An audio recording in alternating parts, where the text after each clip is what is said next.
CM Revanth Reddy పాలనా పగ్గాలు చేపట్టిన నాటి నుంచి పాలనలో తనదైన దూకుడును కొనసాగిస్తున్నారు. సంచలన నిర్ణయాలు తీసుకుంటూ సాగుతున్న ఆయన పాలన ప్రస్తుతం తెలంగాణ రాష్ట్రంలో చర్చనీయాంశంగా మారింది. తాజాగా మరో సంచలన నిర్ణయం వైపు అడుగులు వేస్తున్నారు రేవంత్ రెడ్డి. బీఆర్ఎస్ ప్రభుత్వం నిర్మించిన ఓఆర్ఆర్ మెట్రో ప్రాజెక్టు రద్దు చేసి ఔటర్ రింగ్ రోడ్డు వరకు మెట్రో విస్తరణ అవసరం లేదని, పాత బస్తీని విమానాశ్రయానికి అనుసంధానం చేయాలన్న ఆలోచనలో రేవంత్ రెడ్డి ఉన్నట్లు తెలుస్తోంది. ఇక మెట్రో విస్తరణ కోసం గత ప్రభుత్వం నిర్ణయం తీసుకుని హైదరాబాద్ నగరం చుట్టూ మెట్రోను విస్తరించాలని నిర్ణయించింది.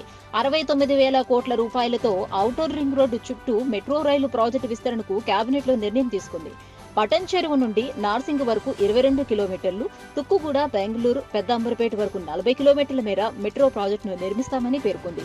అంతేకాదు, మెట్రో కారిడార్ను తార్నాక నుంచి ఈసీఐఎల్ వరకు 8 కిలోమీటర్లు, మేడ్చల్ నుంచి పటన్ చెరువు వరకు 29 కిలోమీటర్లు, ఎల్బీనగర్ నుంచి పెద్ద అంబర్పేట వరకు పొడిగించాలని నిర్ణయించింది. అలాగే రాయదుర్గం నుంచి శంషాబాద్ విమానాశ్రయం వరకు మెట్రో రైలుకి కూడా గ్రీన్ సిగ్నల్ ఇచ్చింది బీఆర్ఎస్ ప్రభుత్వం.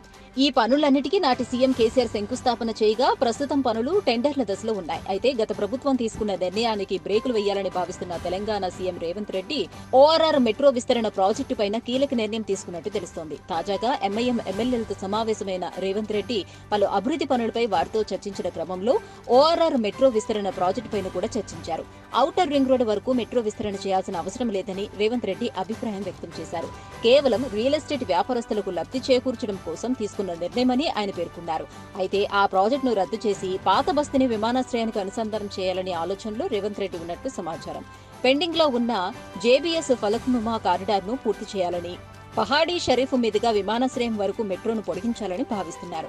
ఒకవేళ ఇలా కనుక నిర్మాణం జరిపితే పాత బస్తీ కూడా కవర్ అవుతుందని రేవంత్ రెడ్డి భావిస్తున్నట్టు సమాచారం. అయితే దీనిపై ఇంకా అధికారికంగా ఎటువంటి ప్రకటన వెలువడలేదు. Please subscribe Pragna Media. Please like, share, subscribe to Pragna Media. Pragna Media, please do like, share and subscribe. Please subscribe to Pragna Media. Please like, share and comment if you like the video. Pragna Media.